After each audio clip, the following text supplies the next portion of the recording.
around Central Alabama for all your building supply, home decor, tools, whatever it might be.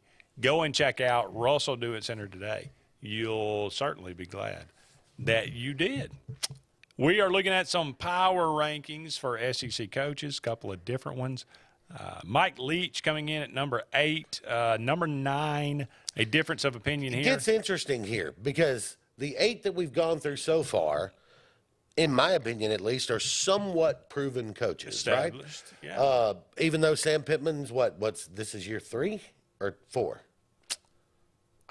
That's a good question. Yeah, but Sam Pittman has at least proven to be solid with Arkansas. I think we can all agree with that. Mike Leach has a long, successful career.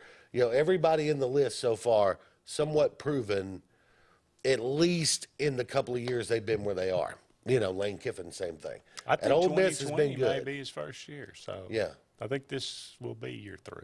Okay. So now we get into a little more of the unknowns, the first and second year guys, right? Second year guys. So if you had to pick between these two guys, Shane Beamer, Josh Heupel, would you go with one of those or bump somebody else up? You know, not being a homer, but I think I would put Brian Harsin next. I think people are ranking Beamer and Heupel where they are because of the expectation that those two teams are going to ascend this year. It could happen. It could happen. But they haven't yet. So I think right here, this is probably where I stick Brian Harsin, if only because of his years at Boise State. Well, right? Does it seem like people just completely dismiss his time at Boise State? They do, and Why is that? Because they look back at. I mean, look, from October to February, the Auburn football program was in a dark place. All right, let's just call it like it is, right? So, and that's, you know, it's recency bias, right? It's the last thing you saw.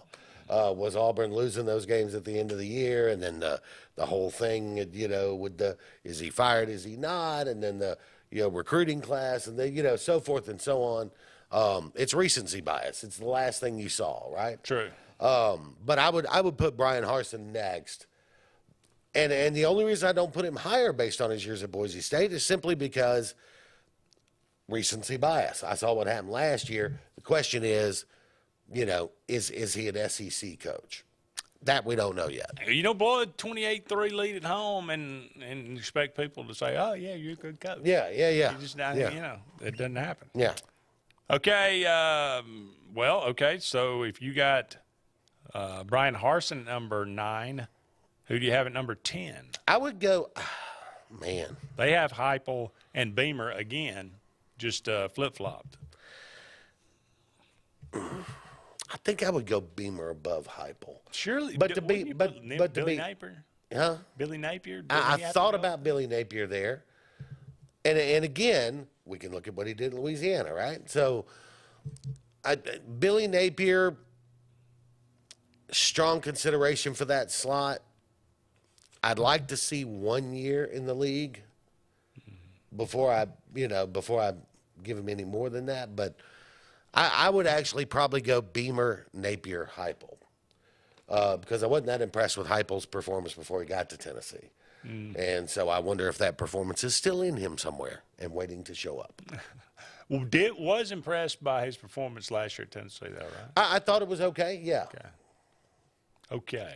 I mean, it wasn't a complete disaster like most of Tennessee's football seasons have been. True. For the last 15 years. Rounding things out, Brian Harsin, Eli Drinkwitz, Clark Lee. That's what they have. Yeah, I don't have a problem with the last two. Eli Drinkwitz, I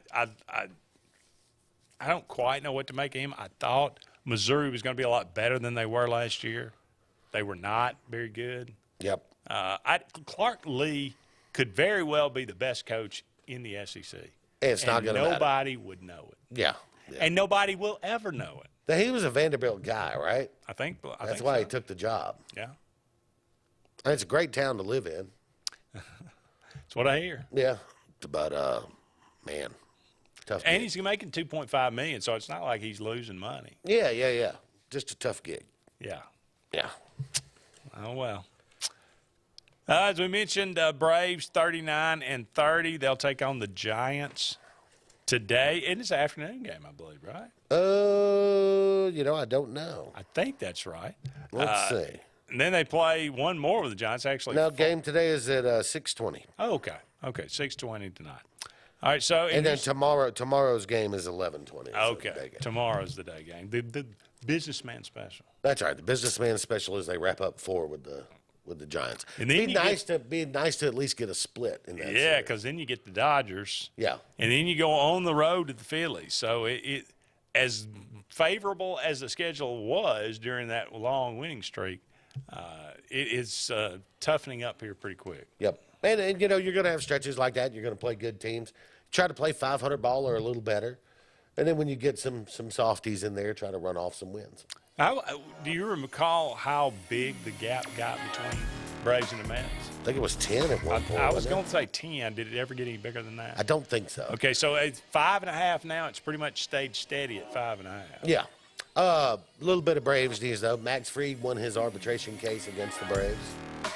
He'll be paid $6.85 million instead of the Braves' offer of $6.6. $200,000, huh? $250,000. It's $250,000. That's the way I mean, and it's not like it's not like there's no animosity here. This is just the way baseball works. Just the way baseball works. Yep. We got to take a break here, but don't go anywhere. We'll be back with one final segment of the Auburn Blitz right after this.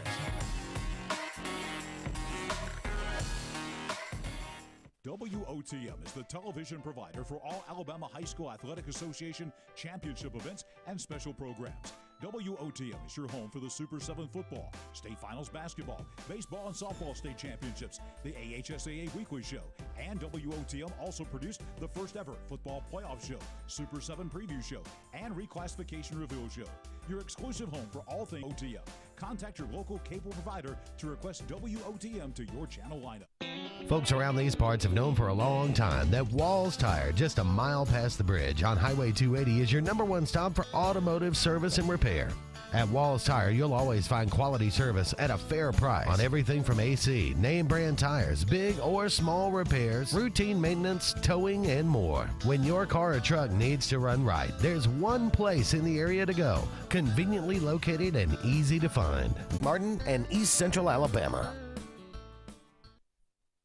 Don't be caught in a dirty vehicle. Lake Martin Mobile Detailing will have your vehicle or boat looking like brand new in no time, and you'll be back driving in style. They specialize in detailing, paint correction, gel coat restoration, and ceramic coating. Take it to the professionals at Lake Martin Mobile Detailing. Call them today at 256-794-2328 or stop by and see them at 702 McCarty Road in Dadeville. Mention this ad and receive $10 off. Lake Martin Mobile Detailing for your cleanest vehicles around. Need that boost to get you started in the morning or help get you through a long day at the office? Alex City Nutrition is your answer. Alex City Nutrition, located on 2nd Broad Street in downtown Alex City, offers meal replacement shakes, post-workout shakes, extreme rebuild products, and a vast array of loaded teas that offer focus, energy, and build